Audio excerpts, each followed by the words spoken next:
जय हिंद दोस्तों, this is Diksha this side and welcome to my channel learn and flourish. तो आज हम ये बात करेंगे how to study at home in lockdown. ये एक बहुत बड़ा क्वेश्चन है, स्टूडेंट्स के लिए बहुत बहुत बड़ा क्वेश्चन है। लॉकडाउन चल रहे हैं, सब घर पर हैं, फैमिली के सभी मेम्बर्स घर पे रह रहे हैं, छोटे बच्चे स्कूल नहीं जा रहे हैं, ऑल टाइम की किचकिच है, तो घर पे कैसे पढ़ें। एक ये इम्पॉसिबल सी चीज़ लगती है। और एक हम दूसरे को देख करके डिमोटिवेट भी हो रहे हैं कि अरे अगले के पास तो सेपरेट रूम है, वो 10 घंटे 8 घंटे की पढ़ाई कर रहा है, हमारी पढ़ाई नहीं हो पा रही।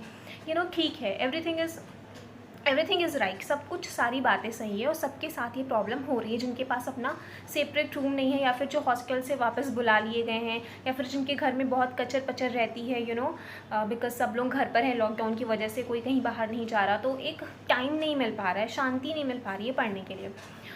ये बात है। ओके, तो इस बारे में हम बात करेंगे। तो कोई भी प्रॉब्लम है, सबसे पहले उसको एक्सेप्ट करना है। उसका फर्स्ट मतलब कि स्टेप क्या है उस प्रॉब्लम से निकलने का, कि पहले तो एक्सेप्ट करो, पहले तो जानो कि ये प्रॉब्लम है। तो येस, आई डू एक्सेप्ट, मैं ये एक्सेप्ट करती हूँ कि ये एक प्रॉब्लम है कि घर पे लॉकडाउन में पढ़ना, या फिर अगर सेपरेट रूम नहीं है तो घर पे पढ़ना, ये एक प्रॉब्लम है। अब हम उसके जो है कि सॉल्यूशन की बात करेंगे। देखो, लाइफ में दो अप्रोच होते हैं। एक तो प्रॉब्लम सॉल्विंग अप्रोच, कि भाई कोई प्रॉब्लम है तो हम उसको सॉल्व कैसे करें, इस पे हम अपनी बुद्धि लगाते हैं। दूसरा ये होता है कि कोई प्रॉब्लम है तो दिन भर हम उसको और बड़ा बड़ा करते रहते हैं अपने दिमाग में सोच करके कि भाई मेरे पास ये नहीं है, मेरे साथ ऐसा नहीं है, मेरे साथ वैसा नहीं है। तो हमने क्या करना है, हमने प्रॉब्लम सॉल्विंग अप्रोच अपनानी है। ठीक है ना। प्रॉब्लम सॉल्विंग अप्रोच क्या है कि कोई प्रॉब्लम है तो हम इस बात पे विचार करें कि कैसे हम उसका सॉल्यूशन निकाल सकते हैं। भाई हर ताले की चाबी होती है, वी ऑल नो, हर ताले की चाबी होती है ना। सेम वे हर प्रॉब्लम का सॉल्यूशन होता है। ठीक है ना। और जहाँ तक बात रही दूसरों को देख करके इन्फीरियोरिटी महसूस करने की, मुझे भी होता था। एंड मेरी मम्मा हमेशा कहती हैं कि कभी भी अपने से ऊँचे को देख करके मत जियो, क्योंकि नहीं जी पाओगे। हमेशा उनको देखो जो आपसे लाइक जो आपके पास है, दूसरों के पास वो भी नहीं है। अगर आपके पास शूज़ हैं पहनने के लिए, तो उन लोगों को देखो जिनके पास शूज़ नहीं हैं। उन लोगों को मत देखो कि जो बहुत बड़े बड़े ब्रांड्स के शूज़ पहन रहे हैं, है ना, क्योंकि तब लाइफ डिफ़िकल्ट हो जाएगी, आप हमेशा इन्फीरियॉरिटी कॉम्प्लेक्स में जियोगे। तो ये एक बात रही कि जो नहीं है उस बारे में विचार नहीं करना है, जो है उसके लिए ग्रैटिट्यूड रखना है कि इवन छत है हमारे सर पे, 2 वक्त का खाना मिल रहा है। इस लॉकडाउन में कितने लोग हैं जिनको कितने ऐसे बच्चे हैं जो अनाथ हो गए हैं, जिनके पेरेंट्स कोरोना की वजह से जिनकी डेथ हो गई है, जो अनाथ हो गए हैं। तो एटलीस्ट हमें उस चीज़ का ग्रैटिट्यूड रखना चाहिए अपने मन में कि हमारे पास पेरेंट्स हैं, हमारे पास घर है, हमारे पास छत है, हमारे पास हमारे गार्जियन हैं, फैमिली है। ओके, सो ये एक बात रही। दूसरी बात ये इसलिए मैं बता रही हूँ कि ये सोचना, ऐसी फीलिंग होना बहुत ज़रूरी है लाइफ में, एक पॉजिटिव अप्रोच रखने के लिए, मन में शांति रखने के लिए। अगर आपके ऐसे विचार नहीं हैं तो मन में आपको शांति नहीं रहेगी। तो ये बहुत ज़्यादा ज़रूरी है कि जो है उसके लिए ईश्वर का धन्यवाद हम प्रकट करें। आगे हम बात करते हैं कि कैसे कचपच के माहौल में पढ़ाई करें। सबसे पहली बात ये है कि हमें ऐसा टाइम का स्लॉट ढूंढना है कि जिस टाइम पे हमारे घर में शांति रहती है। जैसे कि आपके घर में सुबह 4 बजे से 8 बजे के बीच में शांति रहती है, कि दोपहर में 2 से 4 शांति रहती है, कि शाम में रहती है, कि रात में 10 से 12 रहती है। तो आपको सबसे पहले कॉपी पे ये नोट डाउन करना है कि कौन सा स्लॉट, कौन से ऐसे टाइम स्लॉट्स हैं जिस टाइम पे आपके घर में शांति रहती है। ठीक है, माना कि मेरे घर में मॉर्निंग में शांति रहती है, मॉर्निंग में 5 बजे से 8 बजे तक मेरे घर में शांति रहती है। तो मैंने एक स्लॉट डिसाइड कर लिया कि भाई 5 से 8 मुझे मिला है। दुनिया चाहे 10 घंटे पढ़ रही हो, 20 घंटे पढ़ रही हो, 24 घंटे पढ़ रही हो, हमें नहीं मतलब है। हमें खुद से मतलब है कि हमें कितने टाइम मिल रहे हैं, हमें कितना टाइम मिल रहा है, कितना अच्छा वैल्यूएबल टाइम मिल रहा है, हमें उस टाइम का यूटिलाइजेशन करना है। तो मैंने माना कि मेरे घर में 5 से 8 शांति रहती है, तो एक स्लॉट हमारा हो गया। अब मुझे इस 5 से 8 के बीच में ना सोना है, ना खाना है, ना पीना है, ना कुछ करना है। 5 से 8 बैठ करके अच्छे से जम करके पढ़ाई कर लो। सबसे बड़ी बात कि जो टाइम मिल रहा है, जितना मिल रहा है, एटलीस्ट उसको यूटिलाइज़ करो, कि बजाय कि ये सोचने की कि अगला 10 घंटे पढ़ रहा है, मुझे 5 से 8 का स्लॉट मिल रहा है, कोई बात नहीं, हम 3 घंटे पढ़ रहे हैं, 2 घंटे पढ़ रहे हैं, कोई बात नहीं, लेकिन इतना तो पढ़ रहे हैं।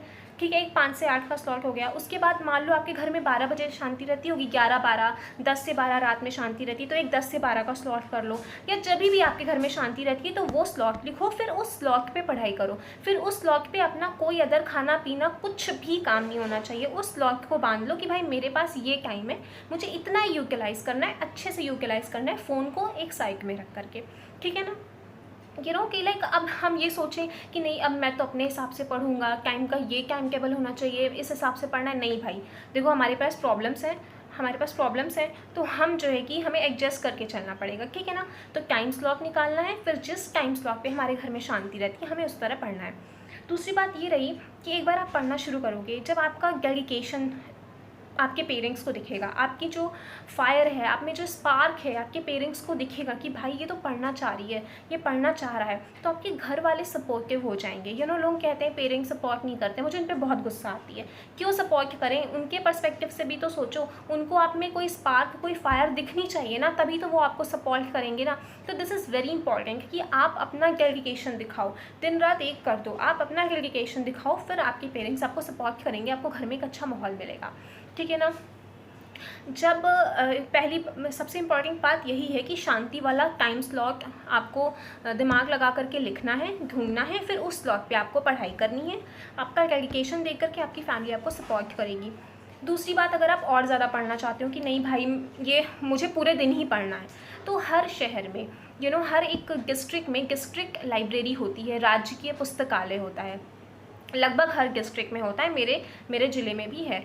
तो आप अपनी डिस्ट्रिक्ट लाइब्रेरी में जाके पढ़ सकते हैं, क्योंकि वैसे तो बड़े बड़े शहरों में नॉर्मल प्राइवेट लाइब्रेरीज़ हर गली में होती हैं, लेकिन अगर आपका शहर ऐसा है जहाँ पे वो जो प्राइवेट वाली लाइब्रेरीज़ हैं वो नहीं होती, तो आपके शहर में एक जिला पुस्तकालय ज़रूर होगा।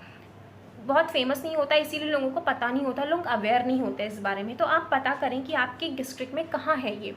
अगर वो बंद पड़ा है, वहाँ लोग नहीं आ रहे, पढ़ने नहीं आ रहे, लाइट की व्यवस्था नहीं है, ऐसा हमारे यहाँ था, तो आपको क्या करना है, आपको एक एप्लीकेशन देनी है। सबसे पहले तो आप 10-15 लोग पढ़ने वाले कलेक्ट करें, अपने फ्रेंड्स जो लोग पढ़ना चाहते हैं, जिनको घर पे दिक्कत है, फिर वो एक एप्लीकेशन लिखो, सब लोग उस पर साइन करो और अपने डिस्ट्रिक्ट के डीएम को दो, अपने डिस्ट्रिक्ट के सीडीओ को दो कि हाँ भाई ये लाइब्रेरी है और इस लाइब्रेरी में बैठने की व्यवस्था नहीं है, या खुल नहीं रही है, या लाइटिंग की व्यवस्था नहीं है, क्योंकि हम सारे स्टूडेंट्स पढ़ना चाहते हैं, घर में पढ़ने में प्रॉब्लम है और ये लाइब्रेरी पढ़ने के लिए है तो ये खुलनी चाहिए। तो इस तरह की एक आप एप्लीकेशन दे सकते हैं। It really works. ये मेरे डिस्ट्रिक्ट में, मेरे ज़िले में ये काम किया। हमारी बंद पड़ी अंधेरी गुमनाम जैसी लाइब्रेरी चमचमाती हो गई और बहुत सारी न्यू बुक्स आई। बहुत अच्छा काम किया था हमारे डिस्ट्रिक्ट के डीएम सर ने और सीटीओ मैडम ने, उस वजह से हमारी लाइब्रेरी बहुत अच्छी हो गई थी। तो आप भी ये काम कर सकते हैं। लाइफ में प्रॉब्लम सॉल्विंग अप्रोच जब हम अपनाते हैं ना, तो हमें हज़ार रास्ते दिखते हैं। इसके अलावा आप क्या कर सकते हैं, जब आपके घर में शोर चल रहा है, आप नहीं पढ़ सकते, उस समय आप मोबाइल पे, यूट्यूब पे वीडियोज़ लगा करके, ईयरफोन लगा करके आप पढ़ाई वाली वीडियोज़ देखो जब बहुत शोर है। इसके अलावा आप अपने फ्रेंड्स को फ़ोन करके कोई टॉपिक डिस्कस कर सकते हो, ये भी कर सकते हो, है ना। तो इस तरह आप अपने टाइम का पूरा यूटिलाइजेशन कर लो। जो स्लॉट आपने डिसाइड किया है उस समय शांति है, उस समय अपनी सेल्फ स्टडी करो। जब आपके घर में शांति नहीं है तब आप यूट्यूब से वीडियोस से पढ़ो, आप फ़ोन से फ्रेंड्स के साथ डिस्कशन करो, या फिर उन सब्जेक्ट्स को पढ़ो जो आप थोड़ा बहुत शोर में पढ़ सकते हो। इसके अलावा एक ईयर प्लग्स आते हैं, जस्ट अ मिनट मैं लेकर आती हूँ। सो ये वाले ईयर प्लग्स की मैं बात कर रही थी। ये ईयर प्लग्स होते हैं, इनको क्या है ना कि इनको बोलते हैं 3M ear plugs. 3M ear plugs बोलते हैं। और इनको कैसे यूज़ करना है ये इंस्ट्रक्शंस भी इस पॉलीथीन पे पीछे दिए हुए हैं। ये मैंने अमेज़ॉन से ऑर्डर किया हुआ था। इसको क्या करते हैं, ऐसे ऐसे ऐसे ऐसे कर लो, ऐसे ऐसे रोल करो, फिर रोल करके कान के अंदर इंसर्ट करो, थोड़ा दबा करके, फिर थोड़ी देर जब ये अंदर चला जाए तो ऐसे होल्ड करो, फिर थोड़ी उसके बाद ये अंदर जा कर के ऐसे फूल जाता है, तो फिर आपको बाहर की आवाज़ें सुनाई नहीं पड़ती। ये अच्छा प्रोडक्ट है, लेकिन बहुत से यूट्यूबर्स सजेस्ट करते हैं, लेकिन कोई बताता नहीं है कि ये इसको वापस से यूज़ नहीं कर सकते। कुछ होता है, कुछ प्रोडक्ट्स होते हैं जो रीयूजेबल होते हैं। This is not reusable. ये मैं नहीं बोल रही, इसके इंस्ट्रक्शंस में लिखा हुआ था। जब आप ऑनलाइन आप इसको देखोगे ना, मैंने अमेज़ॉन से ऑर्डर किया था, तो अमेज़ॉन पे जाकर के आप इसके हाउ टू यूज़ एंड इस प्रोडक्ट के बारे में जब पूरा फुल डिटेल पढ़ोगे तो उसमें लिखा रहेगा कि ये रीयूजेबल नहीं है। तो this is a nice product. मैं पर्सनली यूज़ नहीं करती हूँ, ये मैंने ख़रीदा था क्योंकि मेरी दोस्त ने सजेस्ट किया था और वो इसको रेगुलरली यूज़ करती है। मुझे जो है कि पहले से ही कुछ प्रॉब्लम थी कान में, तो उस वजह से मैं इसको यूज़ नहीं कर पाई। तो this is not good for me, but आपके लिए हो सकता है बेनिफिशियल हो, क्योंकि इसको यूज़ करने से मैंने किया है, बाहर की आवाज़ें नहीं आती हैं। लेकिन अच्छे से इसको फिट करना, अच्छे से ऐसे ऐसे रोल करना, फिर कान में थोड़ा दबा दबा के प्रेस कर करके डालना, फिर उसको ऐसे होल्ड करना, ऐसे पकड़े रहना, ठीक है ना। तो 2-3 मिनट के बाद वो अंदर पूरा फूल जाएगा, ठीक है। तो एक चीज़ आप ये कर सकते हो। तो पहला हमने क्या बात की थी, स्लॉग डिसाइड कर लो शांति वाले टाइम पे, जब घर भर में शांति हो तब आप अपना केवल पढ़ाई वाला काम करो, बाकी टाइम पे यूट्यूब से पढ़ लो, फ्रेंड डिस्कशन कर लो, फिर अपने शहर की लाइब्रेरी के पता लगाओ, वहाँ जा कर के व्यवस्था नहीं है अगर तो एक एप्लीकेशन दो डीएम को, व्यवस्था है तो उस व्यवस्था का लाभ उठाओ।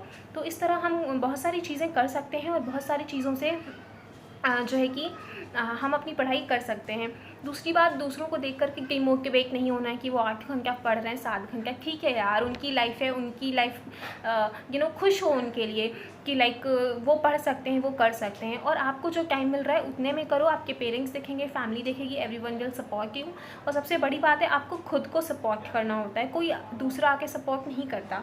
तो थोड़ी थोड़ी स्ट्रैटेजी अपनाओ और मॉर्निंग उठो। मॉर्निंग में लगभग सबके यहाँ शांति होती है, देर रात तक भी शांति होती है, या तो रात भर बैठ के पढ़ो या तो सुबह उठ करके पढ़ो, या जब भी आपके घर में शांति हो तब पढ़ो, ठीक है ना। प्रॉब्लम सॉल्विंग अप्रोच अपनाओ, लाइफ को जो है कि इस नज़रिए से देखो कि जो भी मुझे प्रॉब्लम्स मिली हैं उसके सॉल्यूशन हैं, बस हम ठंडे दिमाग से सोचें, बजाय कि ये सोचो कि बाप रे अब क्या करें, इतनी बड़ी प्रॉब्लम है, हम तो कर नहीं सकते, अब कुछ नहीं हो सकता। सब कुछ हो सकता है अगर हम चाहें तो होपफुली आपको इस वीडियो से कुछ पॉजिटिविटी मिली होगी। अगर आप परेशान हो इस लॉकडाउन में, कंफ्यूज्ड हों, सो अगर आपको ये वीडियो अच्छा लगा, मेरा लाइक छोटा सा एक सजेशन अच्छा लगा, तो प्लीज़ लाइक करें और सब्सक्राइब करें चैनल को, और do not forget to share the video because sharing is caring.